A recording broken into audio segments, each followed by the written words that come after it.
Ngayong tagulan, mas madalas nating maranasan ang mga sakit na may kinalaman sa lalamunan. Pero paano nga ba natin malalaman kung simpleng sore throat lang ito o senyales na ng tonsillitis? At para sagutin ang ating mga katanungan at mabigyan tayo ng tamang impormasyon patungkol dito, makasama natin ngayon si Dr. Samuel Zacate. Rise and Shine, Doc, and welcome po sa Rise and Shine Pilipinas. This is Prof. Fee together with Leslie. Rise and shine din po para sa ating mga kababayan. So maraming salamat po sa pag-invite nyo sa akin sa isang bagong Pilipinas po para sa lahat. Wow. Hello Doc, good morning. Madalas po kasi nating marinig yung tonsillitis, pero ano nga po ba ito? Tsaka ano po ba nangyayari sa ating tonsils kapag may infeksyon? When we discuss the tonsillitis, actually sa medical term natin, tawag po namin dyan tonsillopharyngitis. So it means namamaga po yung ating tonsil at ating pharynx, yung part po ng ating alangala. So tonsil itself by anatomy is a part of yung mga yung mga tinatawag natin na Voldier's ring. So sila po yung first line of defense para doon sa ating bunganga, sa ating ngalangala kapag may pumasok po na either virus or bacteria. Kasi ang laman po noon ay group of white blood cells which is part of ng ating immune system. So silang unang-unang sumasala noon kapag may pumunta po doon ay ipon po yun at dinedestroy po nila. So yun yung main function. So pag ito namaga, yung tonsil natin, saka yung mga paligid na soft tissue which is the pharynx, ang tawag po natin nun is tonsillitis or tonsillopharyngitis. Okay, Doc, ano po ba ang karaniwang sanhi ng tonsillitis? Okay. So, ang tonsillitis po kasi is definitely is an infection. So, dalawa po ang cause po niyan is either virus which is 75%, no, and other cause po niyan is the bacterial infection which includes po yung mga group A Streptococcus na bacteria.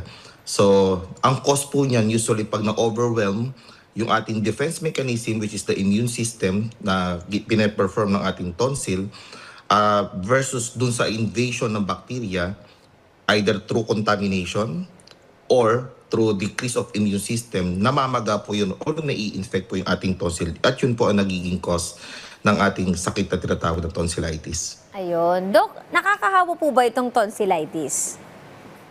Okay. Transmission po niya actually is three types, no? Number one po is direct transmission. Ibig sabihin po, no, kung ako po may sakit na tonsillitis, either virus or bacteria, pag nakipag-shake hands po ako sa isang tao at yung tao na po niyon, pinahid po sa kanyang bunganga o kanyang ilong po, pwede po makontaminate siya. Lalong-lalo na po sa mga ating mga bacterial infection which is a causative agent of tonsil.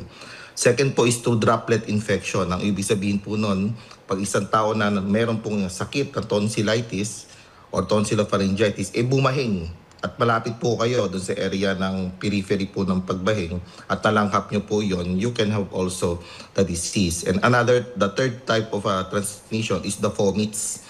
Ano po yung ibig sabihin ng vomits?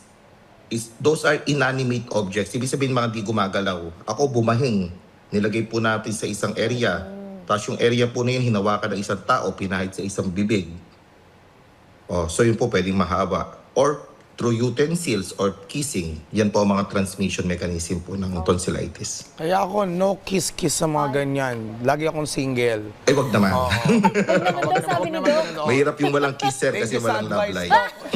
Sisipin ko po yan. But anyway, Doc, may mga misconception kasi or myth, I'm not sure if this is true, Doc, patotohanan nyo na lang po or hindi, na kapag daw po umabot sa 4 na beses ang pagkakaroon ng tonsillitis at madalas po nagkakaroon ng tonsillitis, is there a chance really that we need to remove the tonsil? And since we're talking about this, we also want to know, ano may mga dapat na bantayan once you already have this, yung signs? Kung simpleng sore throat lang ba ito? Or do we need to go na po at magpatingin po sa inyo, Doc? Okay po, himayin po natin yung tanong. So, ang una pong tanong po niyo, what are the signs and symptoms ng tonsillopharyngitis? Number one po, swelling po ng ating alangala at ating tonsils. Sometimes may mga puti-puti po doon, ang tawag namin exudates. Pangalawa is mahirap po lumunok, no? At since pangatlo po, no, since lumamaga po yung tonsil natin, lumalaki yan, sometimes po pag natutulog tayo, nagkakaroon po ng obstruction sa paghinga. Yung iba pong may mga sakit, lalo na malalaki po yung tonsil, sometimes ang lakas po ng hilik nila. Pang-apat po, lumalaki po yung ating mga kulani, particularly po sa ilalim ng ating mga panga. Panglima po is fever, so lagnat. So ang severity po niyan, pag mga mild ang symptoms niyan, ang presumption namin lagi is always viral. Pag tumataas po yung degree or severity, we always presume bacterial. So para malaman po namin yun, throat swab namin at binabacterial culture po namin, pag nag-positive po sa bacteria, definitely is bacterial infection. Sa pangatlong tanong po ninyo, sir, is what are the signs for removal ng tonsil? Tama po yung sabi ninyo, pag may recurrent na tonsil ang isang tao, particularly sa isang taon, nagkaroon po ng 4 times na recurrent na tonsil o tonsillitis, pwede po siya na candidate na for tonsillectomy or removal ng tonsil. Pangalawa po, pag ang isang pasyente po, yung may tinatawag po na rheumatic fever, no, indication na po yung. Kasi sometimes yung bacteria po na nagkukos ng tonsillitis, yung bacterial infection na yun, which is group A Streptococcus, is also a causative agent ng rheumatic fever. So tama po yung sinasabi nyo, there are times na kinakailangan pong i-remove ang tonsils, lalong-lalo na po for recurrent infection. Ayun. Dok, kasi yung pinsan ko before, palagi siyang nagkakaroon ng tonsillitis. Tapos, ang sabi ng doktor, hindi pwede yun kasi parang connected siya sa heart. Pwede Okay. ka magkaroon ng sakit sa puso. So, tama ba yun, Dok? Yung usually po ang affected po ng age group ng tonsillitis, madalas po yan sa mga age 5 years old to 15 years old. As you grow older, when the immune system matures, nalilesen na rin po yung tendency to contract the infection. So, yung sinasabi po ninyo na po pwede po na mangyari yon na tanggalin yung tonsil. Yes po, pwede po mangyari yon lalo na pag recurrent. O kaya po, may 2 times po tayo na sumobra na po yung na occasion, which is we call it peritonsillar abscess. It's an indication po talaga to remove the tonsils. Okay, Dok. Pag may tonsillitis po, ano po yung tamang paraan ng paggamot? May mga pwede Okay po po. ba tayong gawin sa bahay? Like gargle lang muna para matanggal po yung sakit? Since most of the symptoms and signs of the tonsillitis is self-resolving po, nawawala po siya ng kusa. So, ang pinaka number 1 po is to treat the symptoms. For example, fever, you give paracetamol, no? Masakit yung lalamunan, you take lozenges o kaya warm water with salt. So, to relieve the pain, relieve the soreness of the tonsil. So, yun po yung tinatawag na home remedy, which is over-the-counter naman po ang paracetamol. Pero pag yan po, gumrabi na yung symptoms, tumataas na yung lagnat.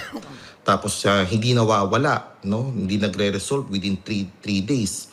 Kinakailangan po kayo magpa-consult sa doktor kasi po, it is a presumption na po pwedeng bacterial infection na po ito or malalang klase na po ng tonsil, which is we give that time antibiotics and we monitor the patient. Alright, Doc, paano natin maiiwasan ang pagkakaroon ng tonsillitis? Okay. So, related po yung pag-iwas, which is papaano po siya natatransit sa isang tao. So, number 1 po dyan, maghugas ng kamay. Number 1 po. So, sanitize natin yung ating kamay, disinfect natin yung kamay. We use also 70% isopropyl alcohol or ethanol para at least kahit papaano kapag nagsishake hands tayo, at iwasan din po natin, for example po, yung kamay natin na lagi natin pinupunan sa ating bibig. Yung sinabi nyo kanina, bawal ang kissing, medyo hindi naman po, wag naman po gano'n kasi mawawalan po ng ating romantic side yung ating mga nanonood sa atin ngayon. side. Pero siguraduhin po natin, yung ating hinalikan number 1, ating partner, at ang alam po natin na wala siyang sakit. At number 1 preventive measures din po dito is yung wearing the mask. Yung surgical mask will do itself. Kasi nga droplet infection lang siya, so madaling masala ng ating mga mask kahit ang pangkaraniwan lang po. Okay, bilang panghuli na lang po, Doc, no, ano po yung pinakamahalagang paalala po ninyo para mapanatiling healthy ang ating lalamunan at syempre maiwasan po yung tonsillitis? Okay po. Number 1 po is regular exercise, no? Kasi once na maganda po ang ating kondisyon ng ating katawan, syempre mas mataas pong immune system, we can fight the infection, not only with the tonsillitis, but generally all the infection. So number 2 po, eat healthy foods, yung mga high in immune booster, like for example, vitamin C, vitamin E, fruits, at fruits, yun ang pinaka number 1. Saka, syempre, of course, yung preventive measures na sinasabi ko po kanina. Ayun. Ayan. So, dahil dyan sa ating mga ka-RSP, mahalaga mapangalagaan po natin ating immune system at ang ating mga throat para po tayo ay laging ready kapag may kissing. Mali. Healthy. At saka hindi masakit na Yun ang lamunan kapag pinakamahalaga. nag-host. Yan, tama yan. And with that, tsaka hindi talagang maraming sinabi si Doc sa atin, di ba? fairness. In fact, yung talagang patunay dyan, yung mga medal dun sa likod ni Doc, oo. Ang daming medal ni Doc sa likod. Tsaka yun yung ginagamit kapag kapag mga speaker ano ka sa mga bisita sa mga engagements or speaking engagements. On that note, Doc, maraming salamat po sa pagbabahagi sa amin ng kaalaman. Sama natin, Dr. Samuel Zacate.